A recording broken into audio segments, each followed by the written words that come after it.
Your perception of Father God is skewed. I don't care who you are.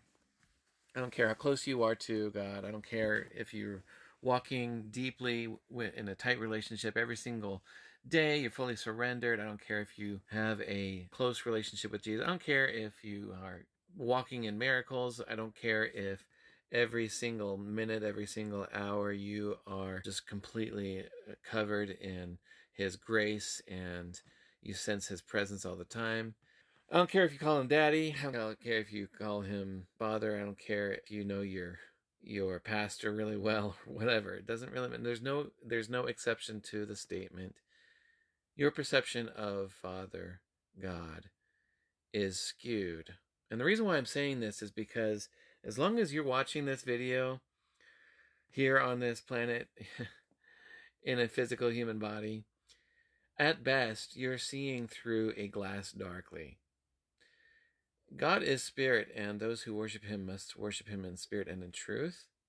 And right now you are in a earthly vessel where everything we see in the spiritual realm is skewed. So knowing that everything is skewed in your perception, consider how much God sees you, assuming that you are born again, how much God sees you as an infant, as a child, as his special creature that is uniquely created in his image in the spiritual realm, and how close he is to you in the same way that your earthly father saw you when you were but just a little creature, a little thing that he had to change his diapers for.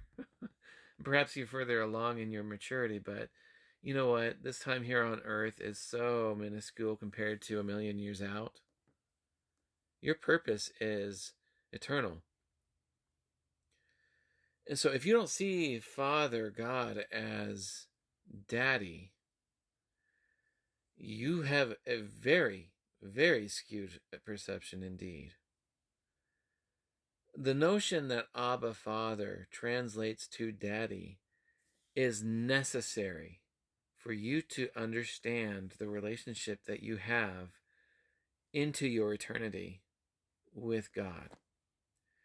God sees you as just a little seedling, just a tiny little creature who has an incredible future eons out for ages to come.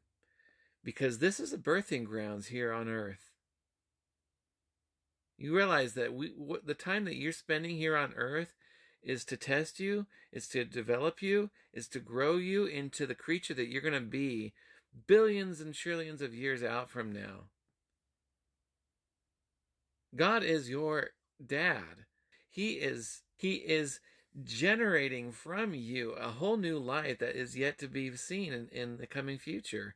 And if you don't have a relationship with him that sees him as your caretaker, who's looking after you, but who's also envisioning you for an amazing future that you have no idea about, you you don't understand what's going on. Your perception of him is skewed because you see him as something that happened to you that you have to deal with, that you have to work with in order to live out your life here on this earth. And that's so upside down. That's so inverse. This life here on earth is an opportunity. It's a opportunity to leverage your life into the future. Get an eternal perspective about your relationship with Father today and recognize that at best, you're only going to see him through a glass darkly. But if you can see him as Daddy and recognize your total dependency on him, and you're just a child, you will always be just a child. You're going to be able to do amazing things. He will empower you to do amazing things into this life. The world around you, the territory that you live in, Everything is going to be all about Daddy. Daddy's got Daddy's got this. Daddy's got you. He's got your loved ones. He's got your territory. And you'll be able to develop and understand your purpose in life. I'm not really going anywhere else with this other than think about how Father God sees you into eternity. He wrote your book. Right now you're barely reading your introduction because your life here on earth is just your birthing place. God bless you guys.